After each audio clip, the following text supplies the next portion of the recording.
Hello everybody, this is General Yanis, and today in Death Card Tactics I'm going to be looking at a short review of reveals from the Grand Tournament 2022 package, some new missions, changes to primary scoring, and then some changes to secondaries, and what on earth is retrieving Nachmund data now. So with no further ado, let's take a look.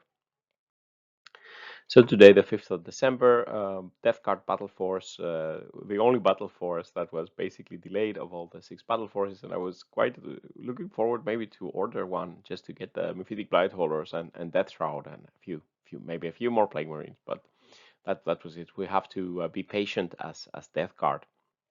But the US Open Games Workshop tournament finale unveiled some changes to the Grand Tournament 2022, some updated matched play rules, changes in how it looks, the primary objectives going to be scored going forward, then some changes to secondary objectives, and they shared 2 new missions in Warhammer community. So let's take a look at these reveals.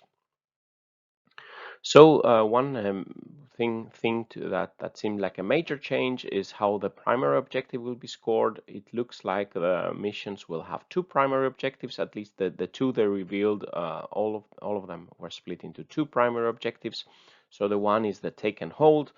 Currently we are scoring 5, 10, and 15 points. Let's say 5 points each to control 1, 2, or control more objectives than your opponent. But this seems to be going to 4, 8, and 12 points. So 4 to control 1, 8 if you control 2, 12 if you control more than your opponent. But then additionally, there will be a second part of the primary objective where you can score 3 extra points so that you totally can still score 15 victory points for your primary. And this seems to be a rehash of the mission specific secondary. So in this mission there was no mission specific secondary. It seems to be replaced with this additional part of the primary. So in my opinion, by the first looks of it, I think I like this change. I think it will give a bit more flavor when you play a specific mission. You have to kind of be trying to do what the mission wants you to do. In this one, for example, you have to control your priority objective marker. In some others, you have to make peace and killing things, or maybe surviving, or something like that. So I think it will be interesting. It kind of forces everybody to accept the let's say the mission secondary. Before there were some maps where nobody took the mission secondary. There were some maps where you needed to take the mission secondary. It was really good. Now it will be like part of the primary. And this will also force people to always take 3 generic mission secondaries, which is not always easy. Some of the maps, for example, where they didn't have many objectives for actions and spreading sicknesses and stuff like that, it was good to have a good mission secondary. Now we'll still be back to 3 generic mission secondaries. Some changes to secondary objectives revealed. So during I was watching the Twitch feed, and they revealed the changes to, for example, Retrieve Octarius data will now be Retrieve Nachmund data, or Nachmund data, as we would say, as people would say in Germany. But to succeed now with this action, not only do you have to do it in each table quarter, all that is unchanged, but you need to roll a d6, and then the result has to be under the number of models in the unit to succeed. You get -1 modifier for troops, so troops will be better to do the retrieving data. But if you have a very small unit, let's 2, 3 guardsmen that survive, you need to roll, let's say, a 3 or lower, so it has a high chance of failing if you only have remnants of a unit, or if you are only doing it with the cheapest unit you could find, let's say cheapest infantry unit with 1 model. That will be very difficult to succeed. Bikers and characters can now also do it, and I like the change that they make it a bit harder to do these actions, primarily because I never took this one, Retrieve Octarius data, because Poxwalkers, which is our main, let's say, cheap fodder infantry, could not do the action. So I was looking at other places. So it's okay. I think that they make it a little bit more difficult to succeed, because that was one of the mostly chosen ones. They also showed investigate signal secondary. They also did the change here that infantry units can do the mission, the action, if they are close to the middle, but it requires 3 or more models in the unit. Again, you cannot do it with only one model. So again, forcing a little bit more requirements to do action scoring your victory points cannot be done with very few models, which is, I think it's quite good. They showed also 2 new missions, the secure missing artifacts, which seems like one of the previously available missions, but a bit change to the rules. You still have the redeploying objectives going on in this mission. You choose the priority target in your opponent's territory, and then the extra primary is you score 3 victory points if you control your priority objective. Before, the mission secondary was giving you 3 victory points for the same thing. Now it's baked into the primary. On this mission, it's quite interesting because I think the defender has a good advantage because you can select side after you move.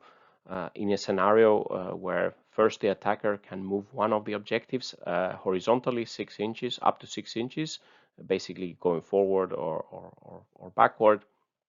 But let's say that the attacker selects to move this one, he could basically let it be or move it forward or move it back. If he moves it forward, then the defender can move 2 objectives. Then he could basically move this one forward, move this one back, targeting, trying to take this side basically, and then the attacker can modify the other one.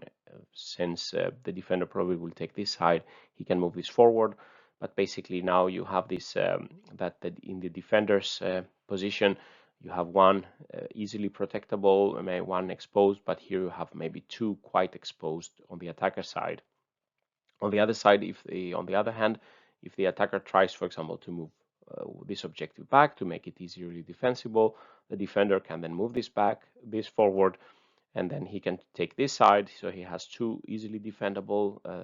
The attacker then can move this back, so you will have 1 defendable and then 1 more exposed priority target. So I think this one, if you play this one, I think if you get the chance, I think the defender has a good advantage on the objectives, unless you have an army that really wants to go forward. Maybe you want to place your opponent's objectives out so that they do. But I think defender has some advantage in this mission.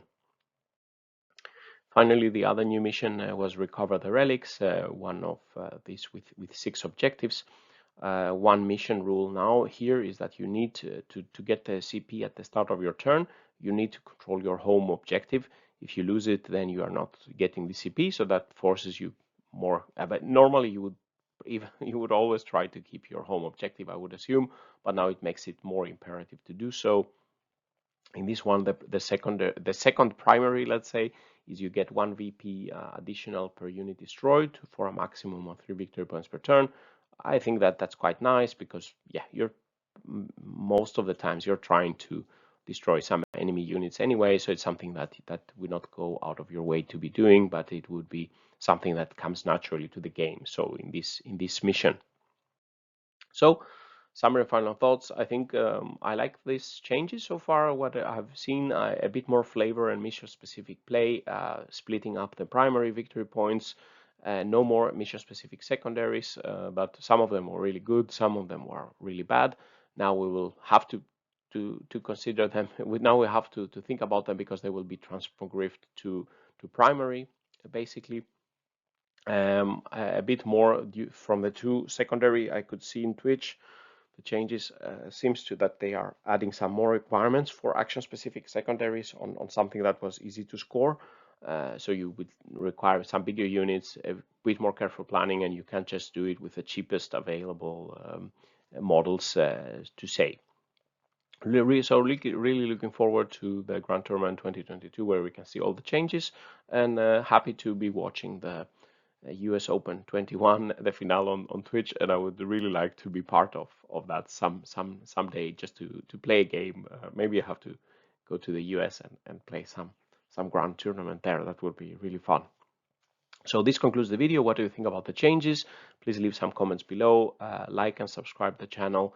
We're bringing you more news and Warhammer, Mathhammer analysis, Death Guard, and Thousand Suns related. If you want to support my efforts, please visit my Patreon page. And with these words, General Yanis says goodbye and have a nice day. Bye bye.